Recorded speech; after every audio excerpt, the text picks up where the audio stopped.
Welcome to The Explainer. Today, we're digging into the really powerful connection between food and healing. And we're zeroing in on a particularly tough one, pressure injuries. Bedsores. So let's start with a really big question. What if the secret weapon against a wound that just won't heal was, well, what's on your dinner plate? And you know what? As we're about to see, the science is screaming yes. Okay, first things first, let's get on the same page. So what exactly are we talking about here? A pressure injury, it's basically when prolonged pressure, sometimes with a little friction and moisture mixed in, cuts off the blood supply to your skin and the tissue underneath. So just how big of a deal are bedsores? Are they common? The scale of this problem, well, it might actually surprise you. Yeah, they are incredibly common. Think about this. In hospitals, up to 15% of patients can have them. And in long-term care, those numbers can be even higher. That's a huge number of people. So here's the thing. A huge piece of this puzzle, one that often gets overlooked, is malnutrition. It makes sense, right? If your body doesn't have the fuel and the parts it needs, it can't fix itself. The whole repair process, like making new collagen or fighting off infection, just grinds to a halt. So how do we fight back? This is where things get really interesting. We have to start thinking about food not just as, something to eat, but as a powerful, legitimate medical tool. It's about seeing nutrition as the absolute essential fuel for recovery. I love this analogy. It's just perfect. Think about it. You could hire the best construction crew on the planet to fix a damaged house. But if you don't give them any bricks or wood or even power for their tools, they can't do anything. That's exactly what nutrition is for the body. It's all the raw materials and the energy for that construction crew. Okay, so where do we start? Well, lucky for us, clinical guidelines give us a really clear roadmap. You can see the big three right here. For an adult who's at risk, we're looking at about 30 to 35 kilocalories for energy, a good chunk of protein, we're talking 1.25 to 1.5 grams, and plenty of fluids, around 30 milliliters. And all of that is based on their body weight per kilogram. You can think of these as the absolute non-negotiables for healing. All right, let's zoom in on the real MVP here. The one macronutrient that experts agree is absolutely crucial for repairing tissue, and that is protein. It is, quite literally, the stuff new tissue is made of. Okay, get ready for this number because it is absolutely staggering. When the body is in serious healing mode, its need for protein can shoot up by as much as 250%. That is a massive, massive metabolic effort. This comparison really drives the point home. So a typical healthy adult, right? They need about 0.8 grams of protein for every kilogram they weigh. But look at this. To heal a pressure injury, that number basically doubles. It's a huge jump, and it shows just how much extra material the body needs to do this work. And what's even cooler is that it's not just about any protein. Certain amino acids, those are the building blocks of protein, are like a specialized SWAT team for healing. You've got arginine, which helps get more blood flowing to the wound. Then there's glutamine, which is pure energy for all those new cells being built. And HMB, that one helps stop muscle breakdown and kickstarts repair. They each have a very specific, very important job.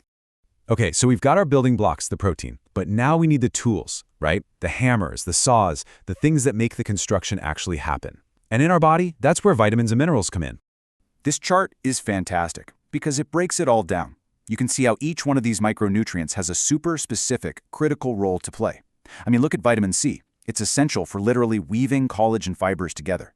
Zinc is like the project manager for making new proteins. And iron, that's the delivery truck bringing oxygen to the worksite. If you're missing just one of these, the whole project can grind to a halt. Okay, so this all sounds great in theory, but what does it actually look like in a real person? Well, let's take a look at this case study. It's about a paraplegic patient whose wound just would not heal. It was completely stalled. And when they looked at their diet, guess what? Their protein intake was less than 10 grams a day. That is shockingly low. But then, watch what happens when they intervene. So the care team starts a step-by-step plan. They gradually increase the protein. By day 28, they've got the patient up to 80 to 90 grams of protein a day. And just 2 weeks later, by day 42, you can see it right there, real clinical improvement. New, healthy tissue is starting to form. The wound is visibly, actively healing. You just can't argue with that kind of direct correlation. All right, so the science is clear, but here's the million-dollar question. How do you actually put all this into practice? Knowing this stuff is one thing, but applying it in the real world with all its challenges, that's another story. And one of the biggest hurdles you'll run into, especially with older patients or those with neurological issues, is something called dysphagia. It's a fancy word for difficulty swallowing, and it can make getting enough calories and protein, the stuff we just said is so important, incredibly difficult. This is where having a standardized system is an absolute game changer. The IDDSI scale, which you see here, gives everyone, nurses, caregivers, cooks, a clear, consistent way to modify food textures. So you can go from pureed foods all the way up to soft, bite-sized pieces, making sure patients can eat safely and comfortably without missing out on that vital nutrition. And that brings us to another brilliant strategy, fortifying foods. This is all about being clever and packing more nutritional punch into every single bite. We're talking about simple kitchen hacks, like blending cottage cheese right into pancake mix or adding powdered milk to soups and sauces. These little tricks can make a massive difference in the protein and calorie count of a meal. Now, it's also so important to know when the goalposts move. In palliative or end-of-life care, the primary goal isn't always aggressive wound healing anymore. The focus, and rightly so, shifts to comfort and quality of life. This is where things like pleasure feeding come in. Giving the patient foods they love, focusing on enjoyment. It's about honoring that person's quality of life above everything else. So, when you pull it all together, what does this all mean? Well, it really boils down to 4 key actions. First, you gotta get in there early, screen for malnutrition, and be proactive. Second, supplement smartly. Use those high-calorie, high-protein formulas, especially for more serious wounds. Third, hydration, hydration, hydration. You can't heal without it. And finally, and this is huge, collaborate. This is a team sport. It takes nurses, dietitians, doctors, everyone working together. And that really leaves us with one last big question to think about. With all this evidence staring us in the face, isn't it time we started treating the meal plan with the same seriousness and priority as the wound dressing itself? Maybe the most powerful tool in wound care has been on the dinner plate all along.